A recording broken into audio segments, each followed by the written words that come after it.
25वीं youth महिला एवं पुरुष राष्ट्रीय बॉलीवुड चैंपियनशिप 2022 का पन्ना में आयोजन किया जा रहा है, जिसमें देश के सभी राज्यों की महिला एवं पुरुष टीमें हिस्सा ले रही हैं और इस चैंपियनशिप में उत्कृष्ट खेल का प्रदर्शन करने वाले खिलाड़ियों को चयन कर वॉलीबॉल की राष्ट्रीय टीम बनाई जाएगी, जो वॉलीबॉल की अंतर्राष्ट्रीय प्रतियोगिताओं में देश का प्रतिनिधित्व करेगी।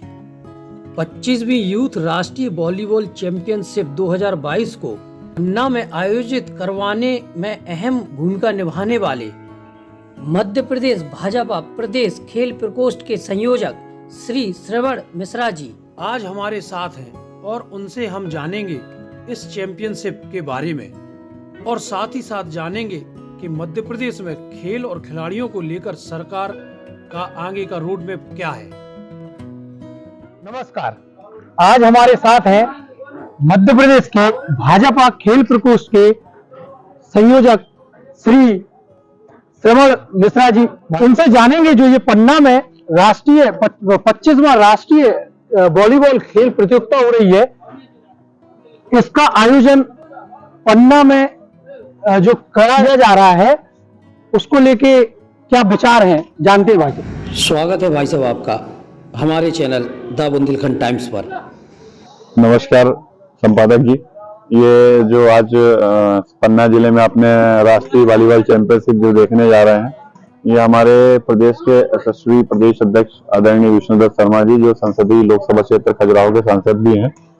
हमने विगत वर्ष यहाँ पे खजुराहो में सांसद खेल महोत्सव कराया था, जिसमें समय कम था लेकिन कम 12 दिन में हमारे साथ ग्रामीण परिवेश के तीनों जिलों के 8 विधानसभाओं के मिला के करीब 18,000 बच्चों ने विभिन्न गेमों में 12 प्रकार के गेम थे उनमें शिरकत की और उनमें जो बच्चे उत्कृष्ट रहे उनको हमने एकेडमिक सुविधाएं और जो भी व्यवस्थाएं रही माननीय सांसद महोदय जी के द्वारा और हमारे खेल प्रकोष्ठ के द्वारा उनको उपलब्ध कराई हैं, जो बच्चे प्रैक्टिस कर रहे हैं। तभी प्रदेश अध्यक्ष जी ने एक मंशा व्यक्त करी थी कि यार क्यों ना यहाँ नेशनल गेम लाए, तुम वॉलीबॉल के राष्ट्रीय खिलाड़ी रहे हो तो नेशनल गेम यहाँ लाएं। तो उसी आधार पे उन्होंने जो घोषणा करी थी, घोषणा करने के बाद हम लोगों ने ऊपर फेडरेशन बीएफआई से हमने बात करी और बीएफआई ने पहले बोला कि पन्ना जिले में यार होना संभव नहीं क्योंकि कनेक्टिविटी और बहुत छोटा जिला है, एकेडमिक व्यवस्थाएं नहीं हो पाएंगे, ग्राउंड नहीं हो पाएगा। तो हमने कहा कि आप हम पे विश्वास करो, सुविधाएं हम वो देंगे, कोशिश करेंगे जो अन्य राज्य देते हैं। तो उस घोषणा के आधार पर बीएफआई ने हमें अनुमति दे दी और हमने उसके बाद से यहाँ पे ये पन्ना जिले की तैयारियों में चालू हो गए और आज उसका मूर्त रूप आप देख रहे हैं कि आपके सामने यहाँ पे मध्य प्रदेश में पूरे देश के सभी राज्य शिरकत करने जा रहे हैं, जिसमें पुरुष और महिला वर्ग दोनों मिला के करीब 1280 खिलाड़ी भाग लेंगे और उसमें जो है महिला पुरुष दोनों वर्ग शामिल है। ये यूथ राष्ट्रीय चैंपियनशिप है, जिसमें यहाँ जो बच्चे उत्कृष्ट प्रदर्शन करेंगे, जो इसमें बेस्ट परफॉर्मर होंगे, वो इंडिया टीम के लिए चयनित होंगे, जो यहाँ से उसके बाद यहाँ से इंडिया की टीम बनेगी। सर एक बात और, आप देखा है कि भाजपा में युवा मोर्चा हमेशा सक्रिय रहता है, खेल प्रकोष्ठ बहुत कम सक्रियता देखी गई है, लेकिन अभी विगत दिनों से खेल प्रकोष्ठ बड़ा चर्चित हो गया है। इसकी कुछ खास वजह? मैं इसमें कुछ नहीं कहना चाहूंगा, सिर्फ इतना बोलूंगा कि मैं खुद खिलाड़ी रहा हूँ, नेशनल मेडलिस्ट रहा हूँ। मेरे मतलब जूनियर इंडिया के 6 कैंप है इस वॉलीबॉल में और नेशनल में सीके नायडू, वीनू मांकड़ी सभी ट्रॉफियां में खेल चुका हूँ। मेरे 3 इवेंट में नेशनल मेडल रहे कंटिन्यू।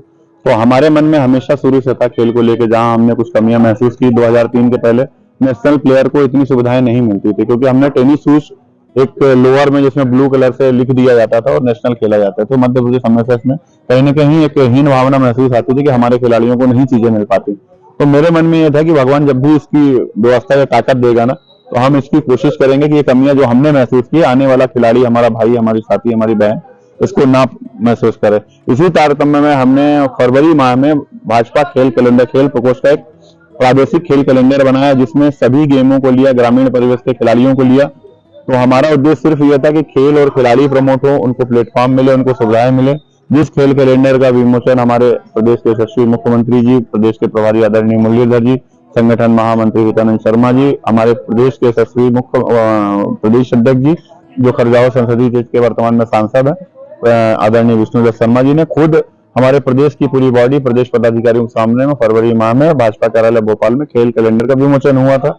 उसी विमोचन में जो हमारी कार्यकारी योजनाएं थी, जो साल भर खेल गतिविधियां चलने जा रही थी, उसी गतिविधियों के तारतम्य में आज पन्ना जिले में नेशनल गेम खेल प्रकोष्ठ के द्वारा आयोजन किया जा रहा है। खिलाड़ियों को प्लेटफॉर्म कैसे देना है, युवा जो हमारे युवा नशे की गिरफ्त में है, क्योंकि हमारे समय में खेलों से ग्राउंड ही हमको कनेक्टिविटी बना के रखता था। अब बच्चे जब से डिजिटल मीडिया और भी चीजें आने के कारण ये ग्राउंड से कनेक्टिविटी कम हुई है, तो बच्चे कहीं ना कहीं नशे की गिरफ्त में आते जा रहे हैं। तो हमारा मूल उद्देश्य है कि उनकी शारीरिक और जो भी सुदृढ़ता है, मानसिक विकास है, वो खेलों के माध्यम से बना रहे। तो वो ग्राउंड से कनेक्ट रहेगा तो एक तो हमारे पास टैलेंट मिलेगा, दूसरा वो युवा है, जो आज का युवा है वो कल का भविष्य है, जो आज अगर वो चीजें सही जगह सही समय पर उनको उपलब्ध कराती जाएगी तो निश्चित ही प्रदेश का, देश का, विश्व में नाम रोशन करेगा। को लेके तो बात हो गई है, थोड़ी सी जानकारी लेंगे। जो विधानसभा चुनाव जो आने वाले हैं उसकी भी तैयारियां जोर शोर से चालू हो गई है, तो हम भाई साहब से जानेंगे कि विधानसभा चुनाव को लेके आपकी जो पार्टी है उसकी क्या रणनीति अभी चल रही है। भारतीय जनता पार्टी, एक तो आपको बता दें, भारतीय जनता पार्टी हमेशा चुनावी मूड में ही काम करती है। उनका मेन उद्देश्य है कि हमारे लोगों की, हमारे प्रदेश के लोगों की चिंता करना। तो इलेक्शन कोई स्टैंड नहीं है, हम प्रत्येक दिन, प्रत्येक घंटे, प्रत्येक महीने, प्रत्येक वर्ष इलेक्शन मोड सोच के नहीं, जनता के विकास को लेकर लगातार काम करते हैं। तो हमारे लिए चुनाव कोई मुद्दा नहीं है। जैसा पहले आ रहा था वैसा अभी आएगा और ऐसा आगे भी आएगा। हम अपना कार्य जारी रखेंगे। हमारे पास किसी भी ऐसा कोई चुनाव की तैयारियों को लेकर सब चीजें पहले से चली आ रही है। इसमें कोई तैयारी, तो ऐसा कोई तैयारी जैसा मुझे दिखता नहीं है, क्योंकि हम रोज तैयार रहते हैं इसके लिए। आप आज बोलेंगे, हम आज तैयार हैं इसके लिए। जैसे भी हाल ही में 2 चुनाव हुए हैं, एक गुजरात में हुआ है, एक हिमाचल में हुआ है। गुजरात आप जीते हैं, हिमाचल आप हारे हैं, तो क्या वजह रही कि आप गुजरात इतने अच्छे से जीते लेकिन हिमाचल आप हार गए? अब मैं हार जीत तो ये क्या होता है, कई बार क्षेत्रीय मुद्दे रहते हैं, लोगों के वहाँ की योजनाएं रहती हैं, बहुत सारे जो प्रतिनिधि हैं वो जनता के बीच में उनका जैसा भी संवाद रहा हो, और जनता भी कई बार चीजों को मन बना के रखती है। जब जनता आज की डेट में बहुत पढ़ी लिखी समझदार जनता है, सरकार के द्वारा ही उपकृत जनता है, तो वो अपनी सुविधा और अपनी व्यवस्था के अनुसार से जनप्रतिनिधि तय करती है। और गुजरात में जो काम हुआ है भाजपा के द्वारा विगत करीब 18 से 20 वर्षों में लगातार आपने विकास की उत्तरोत्तर गतिविधियां देखने को मिली होंगी। कभी आपका गुजरात जाना हो तो अन्य राज्यों से उसकी कल्पना करेंगे तो आपको अन्य राज्यों से गुजरात की कल्पना दिख जाएगी। सर आप बात गुजरात की तो करते, हिमाचल पे भी हमारा, हिमाचल पे भी हमारी प्रिपरेशन और हमारी तैयारियां पूरी थी।